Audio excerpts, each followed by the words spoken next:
السلام علیکم ورحمۃ اللہ وبرکاتہ۔ آئیے حضرات آگے کا سبق دیکھتے ہیں۔ یہ بیان چل رہا تھا موصوف اور صفت کا، اس کی کچھ سطریں رہ گئی تھیں، آئیے ان کا ترجمہ دیکھ لیتے ہیں۔ خوش خو، خوش خو، خوش کے معنی ہوتا ہے اچھا یا اچھی، اور خو کے معنی ہوتا ہے عادت۔ تو اس کا ترجمہ ہوگا خوش خو، اچھی عادت والا۔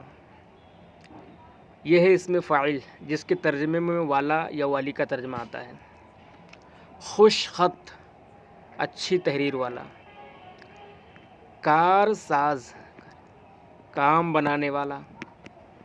جان باز یا جاں باز، جان پر کھیلنے والا۔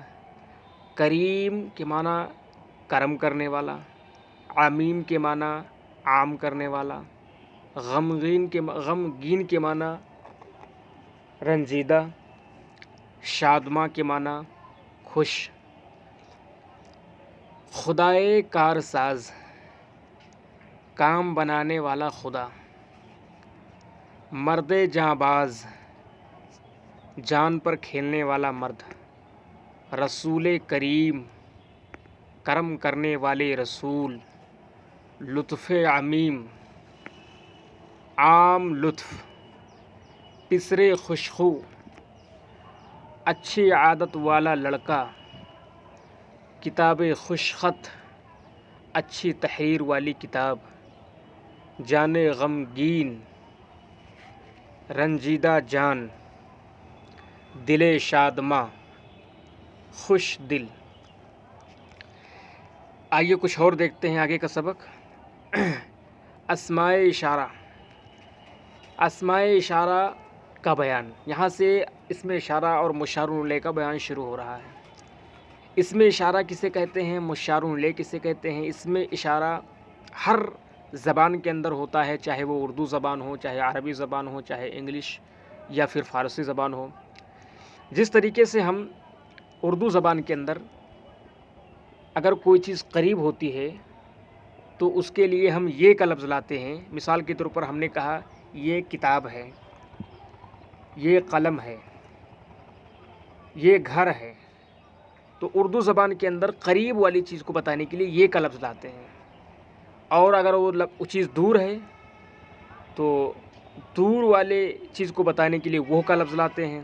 ایسے ہی انگلش کے اندر قریب والی چیز کے لیے دس کا لفظ لاتے ہیں، دور والی چیز کو بتانے کے لیے دیٹ کا لفظ لاتے ہیں۔ عربی کے اندر ھذا کا لفظ لاتے ہیں اور دور کے لیے ذالکا کا لفظ لاتے ہیں۔ تو اسی طریقے سے فارسی کے اندر بھی اگر کوئی چیز قریب ہے یعنی قریب کی طرف اشارہ کرنا ہے تو اس کے لیے این کا لفظ آتا ہے، این۔ اور اگر کوئی چیز دور ہے اور اس کی طرف اشارہ کرنا ہے تو اس کے لیے آں کا لفظ آتا ہے۔ تو اسم اشارہ وہ لفظ ہے کہ جس کے ذریعے سے کسی چیز کی طرف اشارہ کیا جائے، اور مشار الیہ وہ لفظ ہے کہ جس کی طرف اشارہ کیا جائے۔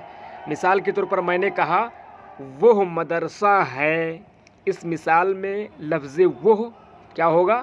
اسم اشارہ ہوگا اور مدرسہ مشار الیہ ہوگا۔ یہ مدرسہ ہے، اس مثال میں یہ اسم اشارہ ہوگا اور مدرسہ مشار الیہ ہوگا۔ لیکن اگر ہمیں فارسی میں کہنا ہے تو کیسے کہیں گے؟ مثال کے طور پر ہمیں کہنا ہے وہ جگہ، تو کیا کہیں گے؟ آ جا وہ جگہ۔ اور کہنا ہے یہ جگہ تو کہیں گے یہاں پر این جا یہ جگہ۔ تو فارسی کے اندر اس اور وہ کے لیے آ کا لفظ لاتے ہیں اور قریب کی چیز کو بتانے کے لیے این کا لفظ لاتے ہیں۔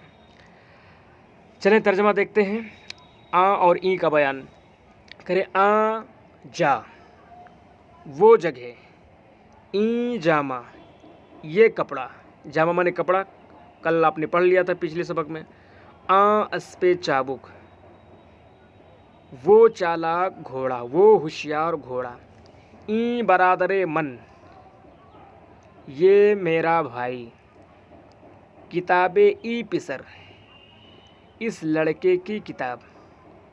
زن آ جوان اس جوان کی عورت۔ کارد ای مرد اس مرد کی چھری۔ آب ای دریا، اس دریا کا پانی، دختر آ مرد پیر، دختر مانے بیٹی، آ مانے وہ، مرد مانے مرد، پیر مانے بوڑھا، دختر آ مرد پیر، اس بوڑھے مرد کی بیٹی، چاقوئے این پسرے خوشخو، اس اچھے عادت والے لڑکے کا چاقو۔ آئیے تھوڑا اور دیکھ لیتے ہیں کیونکہ کتاب بہت ہے اور اس کو ختم بھی کرنا ہے انشاءاللہ۔ واحد اور جمع، واحد کسے کہتے ہیں، جمع کسے کہتے ہیں، یہ بہت آسان ہے۔ واحد ایک کو کہتے ہیں اور جمع ایک سے زیادہ کو کہتے ہیں۔ فارسی کے اندر واحد اور جمع بنانے کے لیے جو مشہور و معروف قاعدہ ہے وہ یہ ہے کہ اگر کوئی لفظ ایسا ہے جو کہ جاندار کے لیے آتا ہے تو جاندار لفظ کی جمع بنانے کے لیے قاعدہ یہ ہے کہ اس کے آخر میں الف اور نون بڑھا دیا جاتا ہے، الف اور نون بڑھا دیا جاتا ہے۔ یہ عام طور پر قاعدہ ہے، یہ قاعدہ کلیہ نہیں ہے، یعنی ایسا اکثر ہوتا ہے۔ کیا کہتے ہیں اس کو کہ اگر وہ جو ہے جاندار چیز کی جمع بنانا ہے تو اس کے آخر میں الف اور نون بڑھا دیتے ہیں۔ اس کی مثال جیسے کہ مرد سے مرداں، زن سے زنان، تو مرد ہے اس کے آخر میں الف نون بڑھا دیا، اسی طریقے سے زن ہے اس کے آخر میں الف نون بڑھا دیا۔ اور اگر وہ چیز غیر جاندار ہے، یعنی غیر جاندار کی جمع اگر بنانا ہے تو اس کے آخر میں ہا اور الف لگا دیتے ہیں۔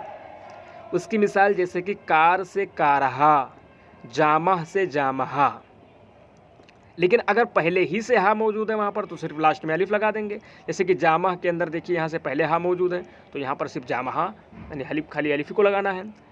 لیکن یہ قاعدہ اکثر ہی ہے، ہمیشہ ایسا نہیں ہوتا ہے، کبھی کبھی اس کے برخلاف بھی ہو جاتا ہے۔ جیسے کہ دیکھیے چشم، اب چشم جو ہے یہ غیر جاندار چیز ہے، ٹھیک ہے، لیکن یہاں تب بھی الف نون بڑھا دیے ہیں، چشم سے چشمان۔